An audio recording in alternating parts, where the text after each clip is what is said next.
અમેરિકાના લાદેલા ટેરિફ અંગે Gujarat chamber of commerce અને ઇન્ડસ્ટ્રીઝના પૂર્વ ચેરમેન શૈલેષ પટવારીએ કહ્યું કે અમેરિકાએ બીજા દેશની સરખામણીએ ભારત પર ઓછો ટેરિફ લાગુ કર્યો છે। ભારત પર 27% ટેરિફ છે, જ્યારે કે ચીન, વિયેતનામ સહિતના દેશો પર 40%થી વધુ ટેરિફ લાગુ કરાયો છે।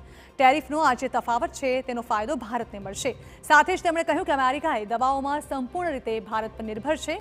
ભારત વાર્ષિક $9 બિલિયન દવાઓની નિકાસ કરે છે અને અમેરિકા આયાત કરે છે। આ ટેરિફ ભારત માટે વધુ અસર નહીં કરે તેવો મત તેમણે વ્યક્ત કર્યો। તમારે એ લોકોના બિઝનેસનો gap Indian industry should take, એટલે તમને બેનિફિટ એ છે કે તમારે 26%, એની સામે આ બધી કન્ટ્રીને આટલા બધા જો ટકા હોય તો એ બધી આપણી કોમ્પિટિટિંગ આઇટમ્સ જે હોય એમાં India will have upper hand. અને હું માનું છું કે એનો બેનિફિટ ઇન્ડિયન ઇન્ડસ્ટ્રી લેશે અને ધાર્યા કરતાં ખૂબ જ આપણી ટેરિફ જે લગાડી છે એ ઓછી છે અને ઇન્ડિયા એને સારી રીતે પચાવી શકે એમ છે।